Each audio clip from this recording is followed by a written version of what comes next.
بسم اللہ الرحمن الرحیم۔ السلام علیکم۔ یہ کاشانہ بصیرت کا آڈیو بک چینل ہے اور آپ جو کتاب سماعت فرما رہے ہیں اس کا نام ہے عورت پردے کی آغوش میں۔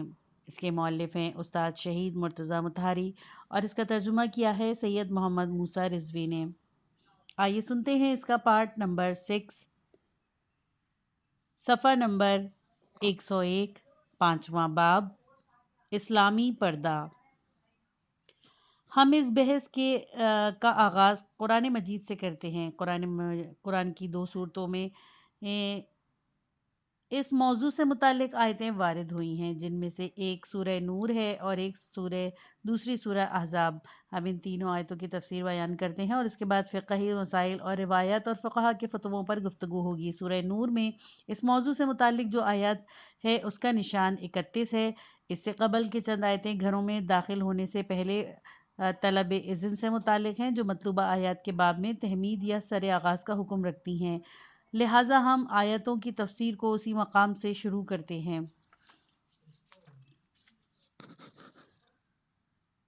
سورہ نور، آیت نمبر 22 تا 31، 26 تا 31۔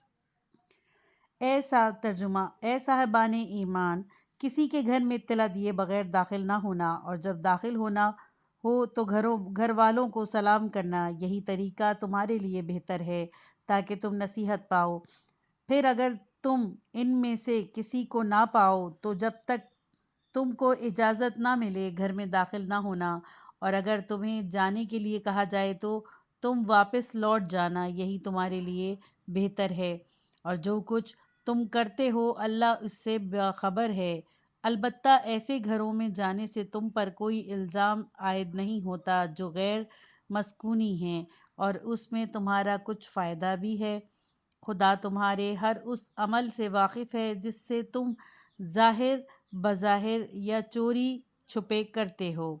اے رسول صلی اللہ علیہ وآلہ وسلم، صاحبان ایمان سے کہو کہ وہ اپنی نظریں نیچی رکھیں اور اپنی شرمگاہوں کی حفاظت کریں کہ اس میں ان کی بھلائی ہے، اور خدا ہر اس عمل سے واقف ہے جسے وہ انجام دیتے رہتے ہیں۔ اے رسول صلی اللہ علیہ وآلہ وسلم، مومن عورتوں سے کہو کہ وہ اب بھی اپنی نظریں نیچی رکھیں اور اپنی شرمگاہوں کی حفاظت کریں، اور اپنے بناؤ سنگھار کو سوائے اس کے کہ خود بخود ظاہر ہو جائے ظاہر نہ کریں۔ ان پر لازم ہے کہ وہ اپنی اوڑھنیوں کو اپنے گریبانوں پر بکل مارے رہیں، اور اپنا بناؤ سنگھار سوائے اپنے شوہروں یا باپ داداؤں یا شوہروں کے باپ داداؤں یا اپنے بیٹوں یا اپنے شوہروں کے بیٹوں یا اپنے بھائیوں یا اپنے بھتیجوں یا اپنے بھانجوں یا اپنی عورتوں یا لونڈی غلاموں یا طفیلی مردوں کے جنہیں عورتوں کی حاجت نہیں، یا وہ بچے جو ابھی عورت کے راز سے واقف نہیں، کسی پر ظاہر نہ کریں، اور اس طرح زمین پر پاؤں مار کر نہ چلیں کہ ان کے چھپے ہوئے زیورات ظاہر ہو جائیں۔ اور اے مومنو، تم سب کے سب اللہ کے حضور توبہ کرو تاکہ تمہیں اللہ کے حضور فلاح و راستگاری حاصل ہو۔ پہلی اور دوسری آیت ہمیں یہ بتاتی ہے کہ مومنوں کو یہ زیب نہیں دیتا کہ وہ اچانک بغیر اجازت کسی کے گھر میں داخل ہوں۔ تیسری آیت میں غیر مسکونی مکانات اس حکم سے مستثنیٰ قرار دیے گئے ہیں۔ اس کے بعد 2 آیتیں عورت اور مرد کی ان ذمہ داریوں کو ظاہر کرتی ہیں جو ان کے ایک دوسرے کے ساتھ طرز و باش سے متعلق ہے، اور یہی چند حصوں پر مشتمل ہے۔ ہر مسلمان مرد عورت پر لازم ہے کہ وہ اپنی آنکھیں نیچی رکھے اور نظریں لڑانے سے اجتناب کرے۔ ہر مسلمان مرد عورت کو چاہیے کہ وہ پاک دامن ہو اور اپنی شرمگاہوں کو دوسروں سے چھپائے رکھے۔ عورتوں کے لیے ستر پوشی لازم ہے، انہیں چاہیے کہ وہ اپنے بناؤ سنگھار کو غیروں پر ظاہر نہ ہونے دیں اور مردوں کی تحریک اور دلچسپی کا سبب نہ بنیں۔ عورت کے پردے کے متعلق 2 استثناؤں کا تذکرہ ہوا ہے، ان میں سے ایک جو عام مردوں سے متعلق ہے، اور دوسرا اور یہ ہے کہ وہ خاص افراد کے لیے عورت کے پردے کو مستثنیٰ قرار دیتا ہے، جیسے سورہ نور میں آیت نمبر 31۔ ہم ترتیب کے ساتھ ان آیت کے مفاہیم کو زیر بحث لائیں گے۔ استیزان احکام اسلام کی روح سے کسی کو یہ حق نہیں پہنچتا کہ پیشگی اطلاع یا اجازت کے بغیر کسی کے گھر میں داخل ہو۔ عرب کے اس معاشرے میں جہاں قرآن نازل ہوا، یہ معمول نہیں تھا کہ کوئی شخص کسی کے گھر میں داخل ہوتے وقت اجازت طلب کرے۔ تمام گھروں کے دروازے کھلے رہتے، جیسے کہ آج بھی دیہاتوں میں یہ بات دیکھنے میں آتی ہے۔ رات ہو کہ دن، یہ رواج کبھی نہیں رہا کہ لوگ اپنے گھروں کے دروازے بند رکھیں، کیونکہ دروازے چوروں کے خوف سے بند کیے جاتے ہیں، اور وہاں ایسا کوئی خوف نہیں تھا۔ سب سے پہلے جس نے 2 پٹ والے دروازوں کا حکم دیا وہ معاویہ تھا، اور اس نے حکم دیا تھا کہ دروازے بند رکھے جائیں۔ بہرحال چونکہ گھروں کے دروازے ہمیشہ کھلے رہتے تھے اور عربوں میں اجازت طلب کرنے کا رواج بھی نہیں تھا، بلکہ طلب اجازت کو وہ اپنی توہین سمجھتے تھے اور بغیر پیشگی اطلاع یا اجازت کے ایک دوسرے کے گھروں میں داخل ہوتے تھے۔ اسلام نے اس غلط رواج کو ختم کیا اور حکم دیا کہ بغیر اطلاع کے کوئی کسی کے گھر میں داخل نہ ہو۔ ظاہر ہے کہ اس کے حکم میں 2 طرح کے فلسفے کا دخل ہے، ایک ناموس یعنی عورت کے پردے کا مسئلہ، اور اسی لیے یہ حکم پردے کو آیتوں کے ساتھ ایک ہی مقام پر لایا گیا ہے، اور دوسرے ہر شخص اپنے محل سکونت میں کچھ اسرار و رموز رکھتا ہے اور انہیں نہیں چاہتا کہ دوسروں کا علم ہو، یہاں تک کہ 2 جگری دوستوں کو بھی اس نکتے کا خیال رکھنا چاہیے کہ کیونکہ ممکن ہے 2 گہرے دوست پوری یگانگت کے باوجود اپنی خصوصی زندگی سے متعلق بعض رموز کو ایک دوسرے سے پوشیدہ رکھنا چاہیں۔ اس بنا پر یہ نہیں سوچنا چاہیے کہ استئذان یا طلب اذن کا حکم صرف ان گھروں پر لاگو ہوتا ہے جن میں عورتیں ہوتی ہیں۔ یہ حکم کا اطلاق عام ہے۔ وہ مرد اور عورت جن کے ایک دوسرے سے پردہ ضروری نہیں ہے، ممکن ہے اپنے گھر میں ایسی حالت میں ہو کہ کسی دوسرے کا انہیں دیکھنا ان کے لیے گراں ثابت ہو سکتا ہے۔ بہر صورت یہ ایک کلی امر ہے اور اس کا فلسفہ بھی پردے کے فلسفے سے زیادہ کلیت رکھتا ہے۔ سورہ نور کی آیت نمبر 27 کی تشریحات: حتی تستانسوا کا جملہ جو اس مفہوم میں ہے کہ جب تک اعلان نہ کرو داخل نہ ہو، اچانک داخل ہونے کے عیب کو ظاہر کرتا ہے۔ یہ لفظ انس کے مادہ سے ماخوذ ہے جو خوف و ہراس کی ضد ہے۔ یہ لفظ سمجھتا ہے کہ ایک رہائشی گھر میں آپ کا داخلہ اطلاع اور جلب و انس کے ساتھ ہونا چاہیے۔ اچانک اور بغیر اطلاع کے داخلہ خوف و ہراس اور ناراضگی کا باعث ہوتا ہے۔ ایسی روایتیں وارد ہوئی ہیں کہ پیغمبر اکرم صلی اللہ علیہ وآلہ وسلم نے یہ حکم دیا کہ سبحان اللہ یا اللہ اکبر وغیرہ جیسے کلمات دہرا کر اپنے آنے کی اطلاع کر دو۔ ہمارے یہاں ایران میں یا اللہ کہنے کی رسم ہے اور یہ اسی حکم کی پیروی میں ہے جسے قرآن نے عائد کیا گیا۔ رسول اللہ صلی اللہ علیہ وآلہ وسلم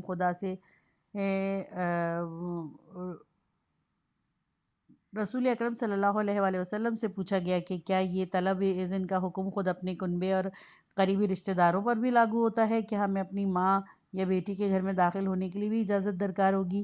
جواب میں آپ نے ارشاد فرمایا کہ اگر تمہاری ماں اپنے کمرے میں برہنہ ہو اور تم بے خبر داخل ہو جاؤ تو کیا یہ امر پسندیدہ ہوگا؟ عرض کیا گیا نہیں۔ آپ نے فرمایا بس اجازت طلب کر لیا کرو۔ رسول اکرم صلی اللہ علیہ وآلہ وسلم بنفس نفیس اس دستور پر عمل کرتے تھے اور اپنے اصحاب کو بھی اس کی تاکید فرماتے تھے۔ شیعہ اور سنی علماء نے اس بات کو نقل کیا ہے کہ رسول اکرم صلی اللہ علیہ وآلہ وسلم کا طرز عمل یہ تھا کہ آپ گھر کے دروازے پر کھڑے ہوتے اور فرماتے: السلام علیکم یا اہل البیت۔ اگر داخلے کی اجازت مل جاتی تو آپ داخل ہو جاتے اور اگر جواب نہیں آتا تو آپ اپنے سلام کی تکرار فرماتے، کیونکہ ایسا ہو سکتا ہے کہ کوئی شخص پہلی اور دوسری دفعہ آواز نہ سن سکے، لیکن اگر تیسری دفعہ بھی جواب نہ ملتا تو آپ لوٹ جایا کرتے تھے اور فرماتے تھے: یا گھر میں کوئی نہیں ہے یا وہ نہیں چاہتے کہ ہم اس وقت ان کے گھر میں داخل ہوں۔ اس دستور پر آپ اپنی جگر گوشہ فاطمہ زہرا سلام اللہ علیہ کے گھر کے بارے میں بھی فرماتے تھے۔ یہاں اس آیت کے ضمن میں ایک اہم نکتہ کا تذکرہ بھی ضروری ہے، اور وہ یہ کہ لفظ بیوت یا بیت کی جمع ہے، کمرے کے مفہوم میں آتا ہے۔ عربی زبان میں گھر کے مفہوم میں جو لفظ استعمال ہوتا ہے وہ دار ہے۔ البتہ خراسان کی طرح ایران کے بعض حصوں میں گھر کے لیے کمرے کا لفظ استعمال ہوتا ہے۔ بہرحال بیوت کمروں کو کہتے ہیں، اور یہاں سے یہ نتیجہ نکلتا ہے کہ استیذان کمروں میں داخل ہونے کے لیے ہے، نہ گھروں کے آنگن میں داخلے کے لیے۔ لیکن یہ جاننا ضروری ہے کہ عربوں میں چونکہ ان کے گھروں کے دروازے ہمیشہ کھلے رہتے تھے، اس لیے گھروں کے صحنوں کو خصوصی اہمیت حاصل نہیں تھی۔ اگر کوئی اپنے گھر میں بالفرض لباس سے عاری رہنا چاہتا ہے تو اس کی جگہ کمرہ ہی تھی، لیکن جہاں صحن بھی کمرے کی صورت اختیار کر لے، جیسے کہ ہمارے یہاں ایران میں رسم ہے کہ دروازے بند ہیں، دیواریں اونچی اٹھائی گئی ہیں، اگرچہ ہم اسے کمرہ جیسی پناہ گاہ اور مکمل خلوت کی جگہ تو نہیں کہہ سکتے، تاہم کسی حد تک خصوصی پہلو کا حامل ہے۔ ایسے مقامات کے لیے بھی طلب اذن حکم وجوب کی صورت رکھتا ہے۔ آیت کے اختتام پر ارشاد ہوا ہے ذالکم خیر لکم لعلکم تذکرون، یعنی یہی طریقہ ہے تمہارے لیے بہتر ہے، کہ گویا ہم نے جو حکم جاری کیا وہ بے دلیل نہیں، اس کا ایک فلسفہ ہے، اس میں تمہارے لیے مصلحت پوشیدہ ہے، شاید کہ تم اس بارے میں سوچو اور اس کی مصلحت دریافت کرو۔ سورہ نور کی آیت نمبر 28 کی تشریحات۔ اس کے بعد دوسری آیت میں ارشاد ہوتا ہے کہ وہ اپنے آنے والے کی اطلاع اور طلب اجازت کے بعد جب یہ معلوم ہو جائے کہ کوئی گھر میں موجود نہیں ہے تو اس گھر میں داخل نہ ہو، مگر یہ کہ تمہیں اس بات کی اجازت دے دی گئی ہو، مثلاً گھر کا مالک گھر کی چابی تمہیں دے جائے یا خود موجود ہو اور تمہیں اجازت دے۔ اور پھر ارشاد ہوتا ہے وَأَنْ قِيلَ لَكُمْ أَرْجُمُوا فَأَرْجُوا، اگر گھر والا تمہیں واپس لوٹ جانے کے لیے کہے اور اندر آنے کی اجازت نہ دے تو واپس لوٹ جاؤ اور برا محسوس نہ کرو۔ ہم پہلے عرض کر چکے ہیں کہ اہل عرب طلب اجازت کے لیے اپنے آپ کو باعث بے عزتی سمجھتے تھے، یہ ان کے لیے ایک نادانی تھی۔ آج ہمارے معاشرے کی بھی یہی کیفیت ہے کہ آنے والے کو اجازت نہ دینا، خواہ وہ کسی معقول عذر ہی کی بنا پر کیوں نہ ہو، اس کی توہین سمجھی جاتی ہے، اور یہ ہماری نادانی ہے۔ اگر کوئی کسی کے گھر جائے اور گھر والا یہ کہے کہ ابھی میرے پاس ملاقات کے لیے وقت نہیں ہے تو یہ بات اس پر گراں گزرتی ہے اور اسے غصہ آ جاتا ہے۔ اب وہ جہاں جائے گا یہ کہے گا کہ میں فلاں کے گھر گیا تھا مگر اس نے بد اخلاقی کا مظاہرہ کیا اور مجھے گھر میں آنے نہ دیا۔ یہ بھی ایک نادانی اور جہالت ہے۔ ہمیں قرآنی حکم پر عمل پیرا ہونا چاہیے۔ احکامات قرآن کی پیروی میں ہمیں بہت سی تکلیفوں اور رنجشوں سے نجات دلائی ہے۔ جھوٹ اور غلط بیانوں کا ایک سلسلہ اس کج رفتاری اور بے جا توقعات کی پیداوار ہے جو ہم میں رواج پایا گیا ہے۔ کوئی شخص پیشگی اطلاع کے بغیر کسی کے گھر جاتا ہے، گھر والا اس سے اس وقت نہیں ملنا چاہتا، کبھی ایسا بھی ہوتا ہے کہ وہ کسی ضروری کام میں الجھا ہوتا ہے اور اس وقت کی ملاقات اس کے لیے تکلیف دہ ہوتی ہے، اس لیے وہ کہلوا دیتا ہے کہ وہ گھر پر نہیں ہے۔ تاہم آنے والے کو اس جھوٹ کا علم ہو جاتا ہے مگر وہ غلطی پر ہوتا ہے کیونکہ وہ پہلے سے وقت کے تعین کیے بغیر اسے ملنے آتا ہے۔ ادھر گھر والے کو بھی یہ جرات نہیں ہوتی کہ وہ اس سے معذرت چاہے کہ اور کہے کہ اس وقت ملاقات کے لیے اس کے پاس وقت نہیں ہے۔ اگر وہ ایسا کر بھی لے تو آنے والے میں اتنا فہم و شعور نہیں ہوتا کہ وہ اس کی معذرت قبول کر لے، اس کے بجائے وہ ساری عمر گلہ کرتا رہے گا فلاں شخص کے گھر گیا لیکن اس نے ملنے سے انکار کر دیا۔ یہی وجہ ہے کہ ایسے مواقع پر جھوٹ بولا جاتا ہے تاکہ ملاقاتی سے کوئی رنجش پیدا نہ ہو، لیکن اگر قرآنی دستور کی رعایت کی جائے تو جھوٹ نہ بولا جائے گا اور نہ ہی رنجش ہوگی، لہٰذا ارشاد ہوتا ہے ہوا ازکیٰ لکم، یعنی یہی بتایا ہوا طریقہ تمہارے لیے بہتر ہے۔ واللہ بما تعملون علیم، یعنی جو کچھ تم کرتے ہو اللہ اس سے باخبر ہے۔ یہاں مجھے مرحوم آیت اللہ بروجردی سے متعلق ایک واقعہ یاد آتا ہے جسے میں نقل کرتا ہوں۔ جن دنوں میں قم میں تھا، ایران کے مشہور خطیبوں میں سے ایک خطیب قم تشریف لائے۔ اتفاقاً میرا کمرہ مستقل طور پر دونوں بزرگوں کی ملاقات کی جگہ قرار پایا، یہیں ان سے بات چیت ہوا کرتی تھی۔ اس دوران ایک دن کوئی شخص ایک نامناسب وقت میں انہیں جناب آیت اللہ بروجردی مرحوم کے مکان پر لے گیا وہ وقت آپ کے مطالعے کا تھا اور آپ اس موقع پر کسی سے ملاقات نہیں کیا کرتے تھے۔ آپ نے نوکر سے کہلوا بھیجا کہ یہ وقت میرے مطالعے کا ہے، کسی اور وقت تشریف لائیں۔ وہ خطیب واپس آ گئے اور اتفاقاً اس روز اپنے شہر کو لوٹ گئے۔ اس روز جب جناب آیت اللہ بروجردی درس کے لیے تشریف لائے اور مجھے صحن میں بیٹھا دیکھا تو فرمایا، میں درس کے بعد فلاں شخص کو دیکھنے تمہارے کمرے میں آؤں گا۔ میں نے عرض کیا وہ تو چلے گئے۔ فرمایا جب کبھی انہیں دیکھو تو ان سے کہنا جس وقت آپ میری ملاقات کو آئے تھے میری کیفیت وہی تھی جو تمہاری تقریر سے پہلے تیاری کے وقت ہوا کرتی ہے۔ میں یہ چاہتا تھا کہ جب ہم ایک دوسرے سے ملے تو یکسوئی سے گفتگو کر سکیں۔ اس وقت میں مطالعے میں مصروف تھا کیونکہ مجھے درس کے لیے تیار ہو کر آنا تھا۔ ایک مدت کے بعد میں اس خطیب سے ملا اور جناب آیت اللہ بروجردی کی معذرت پیش کی۔ میں نے سنا تھا کہ بعض افراد نے اس کے دل میں شکوک پیدا کر دیے تھے کہ یہ تمہاری توہین کے لیے ایک سوچی سمجھی اسکیم تھی، اس طرح تمہیں گھر کے دروازے سے لوٹا دیا جائے۔ میں نے جب اس محترم خطیب سے کہا جناب آیت اللہ بروجردی صاحب آپ سے ملنے آنا چاہتے تھے مگر جب انہیں معلوم ہوا آپ جا چکے ہیں تو وہ بہت معذرت خواہ ہوئے۔ اس شخص نے ایک جملہ کہا جو میرے لیے بہت دلچسپ تھا۔ اس نے کہا نہ صرف یہ کہ میں نے ذرا برابر اس بات کو محسوس نہیں کیا بلکہ اس سے بہت خوش ہوا کیونکہ ہم اہل یورپ کی تعریف کرتے ہیں کہ وہ بہت کھرے اور بے لاگ ہیں اور بیجا لگی لپٹی نہیں رکھتے۔ میں نے تو ان سے وقت ہی نہیں لیا تھا بلکہ غفلت کے سبب نامناسب وقت پر ان کے ہاں گیا تھا۔ مجھے تو اس مرد خدا کی صراحت اچھی لگی کہ اس نے صاف طور پر کہہ دیا کہ اس وقت میں مصروف ہوں۔ کیا یہ بات اچھی ہوتی کہ وہ بے چینی کے عالم میں مجھ سے ملتے؟ ان کا دل اندر ہی اندر کڑتا اور وہ جی میں کہتے نہ معلوم یہ کون سی بلا مجھ پر نازل ہو گئی جس نے میرا وقت بھی خراب کر دیا اور درس بھی۔ مجھے تو اس بات سے بڑی خوشی ہوئی کہ انہوں نے بڑی صاف گوئی کے ساتھ مجھے لوٹا دیا۔ مسلمانوں کے مراجع کے لیے ایسی صاف گوئی کتنی قابل ستائش بات ہے۔ سورہ نور کی آیت نمبر 29 کی تشریحات۔ اب ہم پھر آیتوں کی تفسیر کی طرف آتے ہیں۔ بات کی آیت میں ارشاد ہوتا ہے لیس علیکم جناح ان تدخلوا بیوتا غیر مسکونہ فیہا متاع لکم۔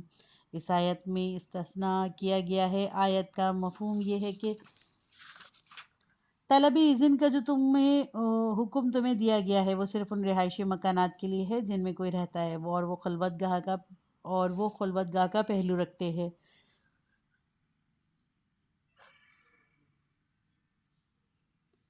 ورنہ جہاں تم عام طور پر آمد و رفت کا سلسلہ جاری ہو یہ حکم اس پر لاگو نہیں ہوتا، خواہ وہ مکان کی کسی اور کا ہی کیوں نہ ہو۔ مثلاً اگر آپ کو کسی گزرگاہ یعنی پیسج یا کسی کمپنی یا دکان میں کوئی کام ہے تو ضروری نہیں کہ آپ چوکھٹ پر کھڑے ہو کر اندر آنے کی اجازت چاہیں۔ اسی طرح وہ عام حمام ہے کہ جس کا دروازہ کھلا ہو۔ ان موارد میں طلب اذن ضروری نہیں۔ اس میں کوئی قباحت نہیں کہ آپ کسی کا کام کے تحت غیر آباد مکانوں میں بغیر اجازت داخل ہوئے ہوں۔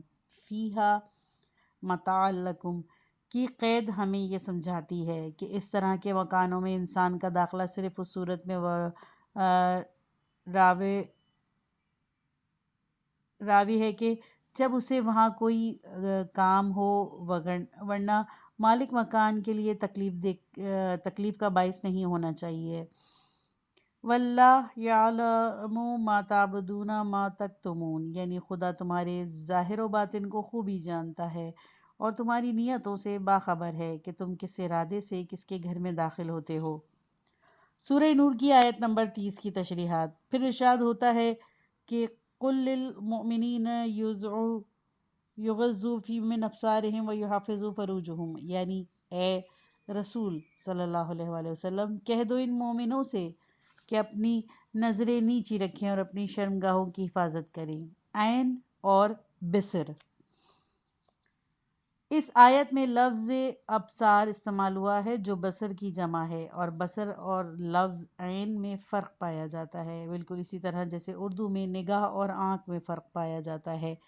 عین جو اردو میں آنکھ ہے ایک خاص عضو کا نام ہے، لیکن کارکردگی کی صفت جو دیکھنے سے متعلق ہے اس میں شامل نہیں، لیکن بصر جو اردو میں نگاہ سے عبارت ہے اس اعتبار سے آنکھ ہے کہ اسے دیکھنے کا مخصوص عمل ابصار یعنی کہ انجام پاتا ہے۔ جب کوئی شاعر اپنے محبوب کی آنکھوں کے تناسب اور خوبصورتی کی تعریف کرنا چاہتا ہے اور دیکھنے کے عمل پر توجہ نہیں دیتا تو آنکھ کا لفظ استعمال کرتا ہے، نگاہ اس مقام پر استعمال نہیں ہوتا کیونکہ یہاں آنکھ کی درشتی، اس کی سیاہی اور خمار آلودگی پیش نظر ہے، لیکن جب دیکھنے کا عمل پیش نگاہ ہو تو لفظ نگاہ کا استعمال ہوتا ہے۔ زیر بحث آیت میں چونکہ دیکھنے کے عمل پیش نظر ہے اسی لیے لفظ عیون نہیں بلکہ لفظ ابصار استعمال ہوا ہے۔ غض اور غمز، اس آیت میں دوسرے لفظ یغزو استعمال ہوا ہے جس کا مادہ غض ہے۔ غض اور غمز دو لفظ ہیں جو آنکھ کے ساتھ استعمال ہوتے ہیں۔ بعض افراد ان دونوں کے مفہوم میں اشتباہ کر جاتے ہیں۔ پہلے ہمیں ان دونوں کے معنی کو طے کرنا ہے۔ پلکوں کو ایک دوسرے پر سلا دینا غمز ہے اور غمز کرنا کنایہ، یہ صرف نظر کرنے سے، جیسے کہ آپ ملاحظہ فرما رہے ہیں کہ لفظ غمز عین کے ساتھ ہے بصر کے ساتھ نہیں۔ لیکن غض کے بارے میں کہا جاتا ہے غض بصر یا غض نظر یا غض طرف۔ غض کے معنی کم یا دھیرے کرنے کے ہیں اور غمز بصر سے مراد نگاہ کو محدود کرنا ہے۔ سورہ لقمان کی 19ویں آیت میں قرآن مجید میں لقمان کے اپنے فرزند کو نصیحت کے بیان میں ارشاد فرماتا ہے، یعنی اپنی آواز کو مدھم رکھو اور چیخ کر نہ بولو۔ سورہ حجرات کی 3 آیت میں ارشاد ہوتا ہے، یعنی وہ لوگ جو بات کرتے وقت اپنی آواز کو جناب رسالت مآب صلی اللہ علیہ وآلہ وسلم کے سامنے دھیمی اور ملائم کرتے ہیں، اور ان لوگوں میں سے ہیں جن کے قلوب کو خداوند عالم نے تقوی کے لیے آزما لیا ہے۔ ہند بن ابی حالہ کی وہ مشہور حدیث جس میں انہوں نے رسول خدا صلی اللہ علیہ وآلہ وسلم کی توصیف کی ہے، یوں وارد ہوا ہے، فَإِذَا فَرَّ غَض طَرَفَ۔ ریفرنس نمبر 1، تفسیر صافی سورہ نور کی 31ویں آیت کے ذیل میں نقل از تفسیر علی بن ابراہیم، یعنی جب آپ خوش ہوتے تھے تو اپنی آنکھوں کو نیم خوابیدہ کیفیت میں لے آتے تھے۔ ظاہر ہے کہ اس سے آنکھیں بند کر لینا یا سامنے نہ دیکھنا مراد نہیں ہے۔ مرحوم مجلسی علی اللہ مقامہ اس جملے کی تفسیر اس طرح کرتے ہیں، یعنی اپنی پلکیں جھکائے سر نیچے ڈال کر اپنی آنکھیں بند کر لیتے تھے۔ وہ ایسا اس لیے کرتے کہ فرط مسرت سے برکنار رہیں۔ عام طور پر جذبات سے مغلوب افراد جب خوشی کے عالم میں ہوتے ہیں تو شائستہ و باوقار افراد کے برخلاف بے اختیار آنکھیں پھاڑ کر قہقہہ لگاتے ہیں۔ حضرت علی علیہ السلام نے جنگ جمل میں اپنے فرزند محمد بن حنیفہ کو پرچم دیتے ہوئے فرمایا تھا، پہاڑی بھی اپنی جگہ سے ہٹ جائیں مگر تم اپنی جگہ جمے رہنا، اپنے دانتوں کو مضبوطی سے بھینچ لو تاکہ تمہارے غیظ و غضب میں حرکت پیدا نہ ہو، اپنے سر کو عاریۃً اللہ کے حوالے کر دو اور قدموں کو مضبوطی سے زمین پر جما دو۔ اس کے بعد آخر میں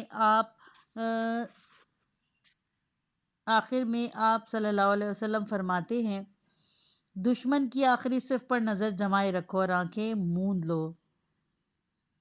ظاہر ہے کہ یہاں مفہوم آنکھیں بند کر لینا یا دیکھنا نہیں، بلکہ مراد یہ ہے کہ تمہاری آنکھیں کسی خاص شے بلکہ بالخصوص دشمن کے جنگی ساز و سامان پر نہ جم جائیں۔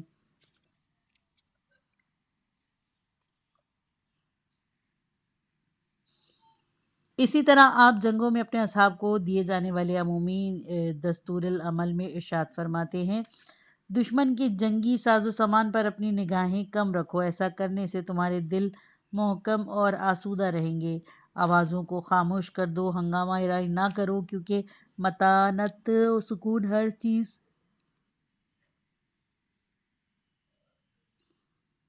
ہر چیز کے خوف کو دور کر دیتی ہے۔ ان تمام موارد سے یہ بات سمجھ میں آتی ہے کہ غض بصر سے مراد کمتر دیکھنا یا نگاہیں نہ جمانا یا ان کا دیکھا خیال کرنا اور گویا مستقل نگاہوں میں نہ رکھنا ہے۔ سورہ نور کی زیر بحث آیات کے ذیل میں صاحب مجموع البیان نے لکھا ہے کہ اصل الغض النقصان، یعنی بنیادی طور پر غض کا مفہوم کاہش اور کمی ہے، یعنی جب اس مادے کو صوت یا بصر سے نسبت دی جائے گی تو گویا اس میں کمی کا مفہوم پیدا ہوگا۔ یہی صاحب تفسیر سورہ حجرات کی آیت کے باب میں لکھتے ہیں، غض بصر اذا ضعف عن حدۃ النظر، یعنی غض بصرہ کا مفہوم نگاہ کی تیزی کو کم کرنا ہے۔ راغب اصفہانی نے اپنی نفیس کتاب مفردات القرآن میں اس جملے کا بالکل اسی مفہوم میں ادا کیا ہے۔ لہٰذا زیر بحث آیت میں یغضف من ابصارہم کا مفہوم کم تر دیکھنا ہے، یعنی اس پر نظر نہ جمائے رکھنا، اور علماء اصول کی اصطلاح میں ان کی نظر میں عمومیت ہو، خصوصیت نہ ہو۔ توضیحاً یہ کہ کبھی انسان کی نگاہ کسی شخص کے سراپا کو جانچنے کے لیے ہوتی ہے، اس وقت وہ پوری توجہ سے اس کے لباس، اس کی کیفیت، آرائش، اس کے پورے وجود کا بھرپور نگاہ سے جائزہ لیتا ہے، لیکن کبھی وہ سامنے کھڑے ہوئے شخص کو صرف اس لیے دیکھتا ہے کہ اس سے بات کر رہا ہوتا ہے، اور چونکہ گفتگو کا لازمہ دیکھنا ہے اسی لیے آنکھیں اسے دیکھتی ہیں۔ اس طرح کی نگاہ کا جو وسیلہ تخاطب ہے عالی نگاہ کہلاتا ہے، جبکہ پہلی نوعیت کی نگاہ استقلالی نگاہ ہے۔ پس مذکورہ آیات کے اس جملے کے مفہوم میں یہ ہے کہ مومن مردوں سے کہہ دو کہ وہ عورتوں کو نہ گھوریں اور ہر طرف انہیں دیکھنے کی ٹو میں نہ رہیں۔ یہاں اس نکتے کا ذکر بھی ضروری ہے کہ بعض مفسرین جنہوں نے غض بصر کو ترک نظر کے مفہوم میں لیا ہے، اس بات کا مدعی ہیں کہ ترک نظر سے مراد شرمگاہوں کو نہ دیکھنا ہے، چنانچہ بعد کا جملہ بھی شرمگاہوں کو وہ لوگوں کی نظروں سے محفوظ رکھنے کی بات کرتا ہے۔ بہرحال جیسے کہ فقہاء نے کہا کہ غض بصر سے مراد ترک نگاہ بطور مطلق ہو بھی تو نگاہ کی وابستگی یا متعلق نگاہ کا تذکرہ نہیں ہوا ہے کہ وہ کیا ہے۔ ریفرنس نمبر 1، حضرت آیت اللہ حکیم کی کتاب مستمسک العروہ، جلد 5 صفحہ 119 ملاحظہ کریں۔ لیکن جیسے کہ ہم نے استنباط کیا کہ اگر غض بصر سے مراد جم کر نہ دیکھنا ہو، یعنی ایسی نگاہ اس سے تعلق ہو جو لازمہ تخاطب ہو اور مقصد یہ ہو کہ گھور گھور کر آنکھیں نہ سینکی جائیں، تو قطعاً اس کا تعلق چہرے کے غض بصر سے ہے اور بس، کیونکہ چہرے سے ہٹ کر دوسرے مقامات پر جس میں غالباً کلائیوں تک دونوں ہاتھ بھی شامل ہیں نگاہ ڈالنا غض بصر کے ساتھ بھی ناجائز ہے۔ شرمگاہ کی محافظت، بات کے جملے میں ارشاد ہوتا ہے، یعنی مومنین سے کہہ دیجئے کہ وہ اپنی شرمگاہوں کی حفاظت کریں۔ ممکن ہے اس سے مفہوم پاک دامنی ہونا ہو، یعنی وہ اپنے آپ کو زنا، فحشاء اور دیگر قبیحہ سے بچائے رکھیں، لیکن اسلام کے دور اول کے مفسرین کا نظریہ اور نیز اخبار و احادیث کا خلاصہ یہ ہے کہ سوائے ان 2 آیتوں کی جہاں کہیں بھی قرآن میں شرمگاہ کی حفاظت کا لفظ آیا ہے، اس سے مراد زنا سے بچنا ہے۔ صرف مذکورہ 2 آیاتیں ہی ایسی ہیں جن میں جن میں حفاظت با اعتبار نظر استعمال ہوا ہے اور مراد شرمگاہوں کو چھپانے کا وجوب ہے۔ زمانہ جاہلیت میں عرب معاشرے میں شرمگاہ کو چھپائے رکھنے یا ستر کا رواج نہیں تھا۔ اسلام نے اسے واجب قرار دیا۔ اس دور جدید میں بھی بعض متمدن مغربی ممالک کشف عورت یا ننگے پن کی تائید و تشکیق کرتے ہیں۔ اس اعتبار سے دنیا کو پھر دور جاہلیت میں داخل کیا جا رہا ہے۔ یہ پارٹ ختم ہوا۔ کتاب کا اگلا حصہ نیکسٹ پارٹ میں سنیے۔